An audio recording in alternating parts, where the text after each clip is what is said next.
soccer, you got to buy soccer balls and shoes and pay for all that kind of stuff. It doesn't take very long before 31% becomes somewhat burdensome. And the reason I bring this up is a lot of people are looking at the home affordable modification program as somewhat like a free ride, and it really isn't. I mean, if the alternative is, well, let this person go through foreclosure and get kicked out in the street, and good luck to them, or we help them get their mortgage payment down to 31%. I think my preference would be to give this a shot, and there are a lot of reasons for that. I mean, even if you have some concerns about people getting this who don't deserve it, if you think about what could happen to your neighborhood or neighborhoods around you, if everybody who might go into default went into default and we just put their house in a foreclosure, it would be a pretty devastating situation. Anybody been to Florida lately? No? Yes.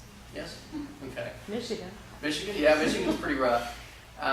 Some of the areas around the Tampa-St. Pete area? No? Okay.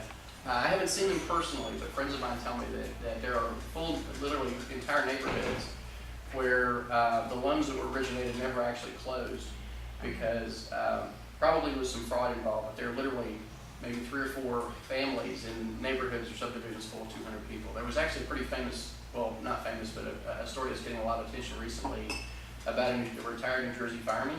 Oh, in the Anybody read the high-rise. story about the condo in Yeah. in Florida? He's the only And resident. people there. Yeah. That sort of story is becoming more and more common. And you don't want to be the only resident in a 200 home subdivision. And I don't know that would happen immediately, but if we let this thing just totally get out of control, that's the sort of situation that's going to become more and more common.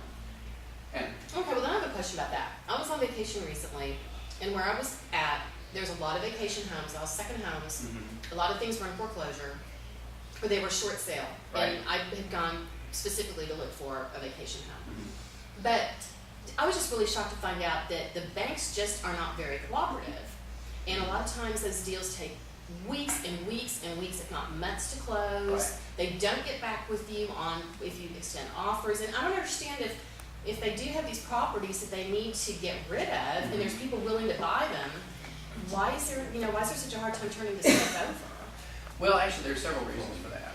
And one of them just has to do with how do I want to put this?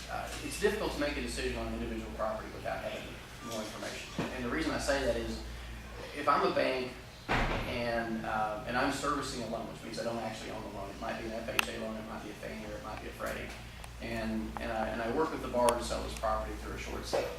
And so you bring an offer, and I take that to Fannie or Freddie, and they review it, and they come back and say, well, we need more information, we need additional, maybe we need a broker price opinion, or we need an appraisal in order to confirm that this value that we're at the right price point. What happens in many cases is, because there are so many different steps in the process, and it does take a while, a lot of times buyers end up finding another property before you can get it closed. And in those cases, it becomes very frustrating for the banks to process that. That's actually the second phase of the Making Home Affordable program, is they're starting to look at how can they streamline the process to get a third-party sale or a short sale done in a more streamlined manner. I think it was estimated that there have to be 5 different groups involved in getting a short sale executed. And there are a lot of signatures. They talk about this concept in the mortgage business of wet signatures, which just means the paperwork has to be signed. And so if it has to be signed, it has to be in front of a physical person, and sometimes it has to be notarized. And so if you've got to get 5 notarized signatures from 5 different groups in order to close, then it's not always easy to get that done. So one of the things that the Treasury is looking at is, are there alternatives to using electronic signatures to try to make that process go a little bit more smoothly? But I think the biggest challenge is the incentive to the lender to engage in that process. They know it's going to be cumbersome, they know it's going to take a long time, they know there's going to be a lot of potential for the buyer to walk away before they get it done. And so I think that's another reason that you get a lot of short sales that make sense on paper and they just don't get closed. And that's true from one end to the other through loss mitigation process. In fact, one of the things that I brought tonight, typically when we talk about the Making Home Affordable program, one of the things people will bring up will say, well, wait a minute, what about all the statistics that are coming out that it's not working? And there are quite a few statistics that have come out. So I brought an article from the Treasury that talks about how they're kind of pleased with how things are going. And I brought another article from, I think it's the Washington Post, that says they're not doing enough. And rather than go through those, I thought I would bring those and kind of give an alternative viewpoint of what's going on. And we are aware of that. And I think a big part of this is, in order to facilitate this process, you have to have a lot of people who know what they're doing and who are engaged in the process. And from a lender's perspective, this is a 12 to 24 month window.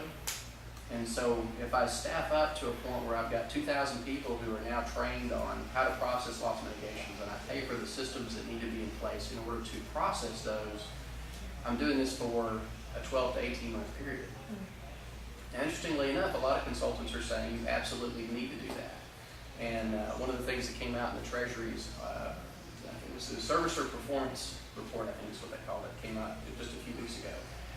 And they list off the top 22 servicers that participate in the Making Home Affordable program and how they're doing.